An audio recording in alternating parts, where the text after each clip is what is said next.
Let's be real, have you ever found yourself just staring at the ceiling at night, wondering, why are we even here?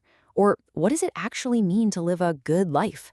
Well, for literally thousands of years, some of the smartest people in history have been wrestling with those exact same questions.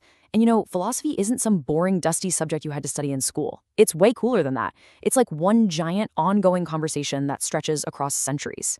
So that's what we're going to do today. Let's dive in and trace this incredible story of how we've tried to make sense of it all.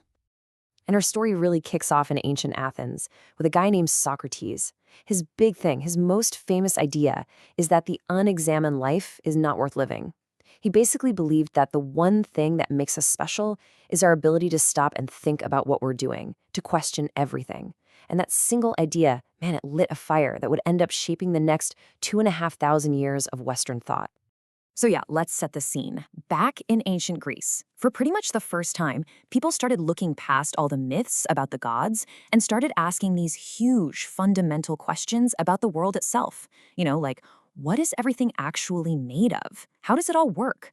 It was like humanity woke up and started asking why in this completely new, powerful way. And right in the middle of all this was Socrates, and he was a fascinating paradox. The oracle at Delphi supposedly called him the wisest man in Athens, but his whole shtick was claiming that he knew absolutely nothing. See, his method was to just walk around and relentlessly question everybody, politicians, poets, you name it, until he exposed all the holes and contradictions in what they thought they knew. So his real wisdom wasn't about having all the answers. It was about being the one guy who was truly aware of his own ignorance. And check this out.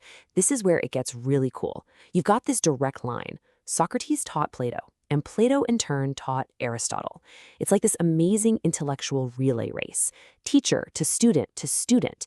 And this one lineage created the very bedrock of all of Western philosophy, with each thinker taking that baton and just running with it in a totally new direction.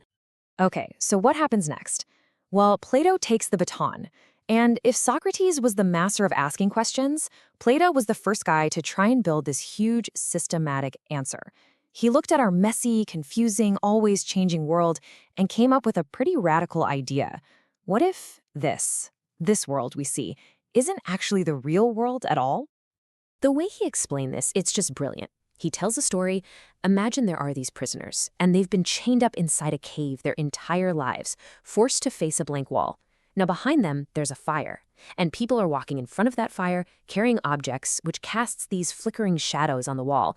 For the prisoners, those shadows are reality. It's all they've ever known.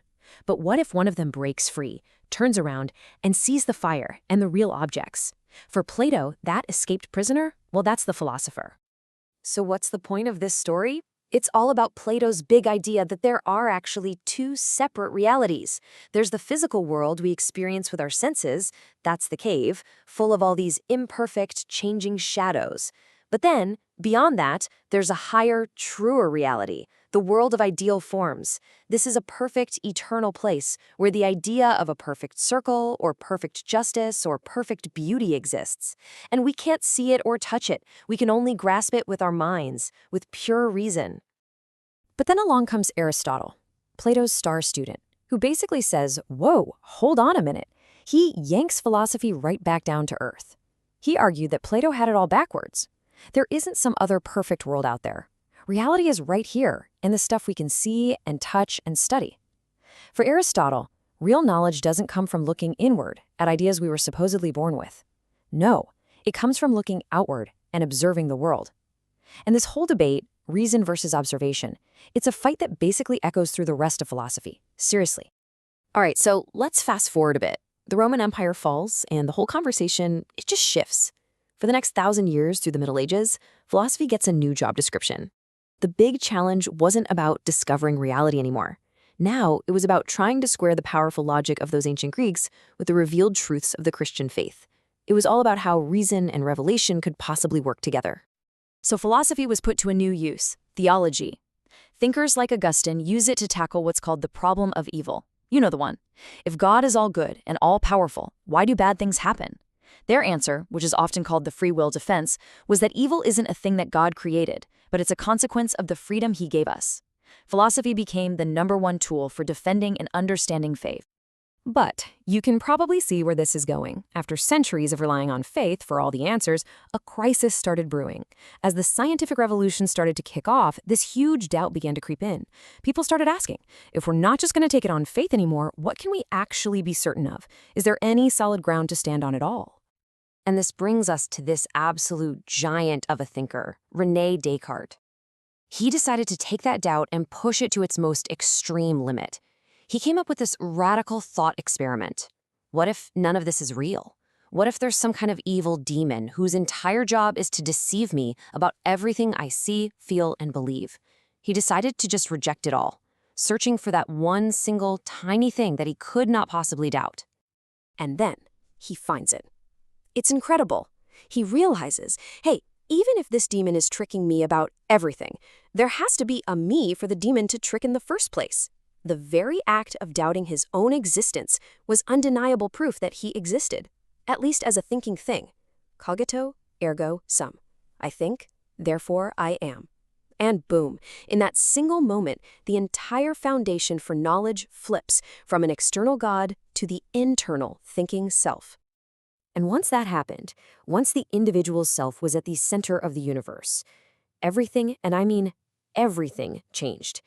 If we are the source of our own certainty, then suddenly it's on us to figure out everything else. How to build a just society, what's right and wrong, and how to find meaning in a world that no longer came with a divine instruction manual. And the answers people came up with? Whoa. They were all over the map and really challenging. You had John Stuart Mill, who came up with the harm principle. Basically, you should be free to do whatever you want as long as you don't hurt anyone else.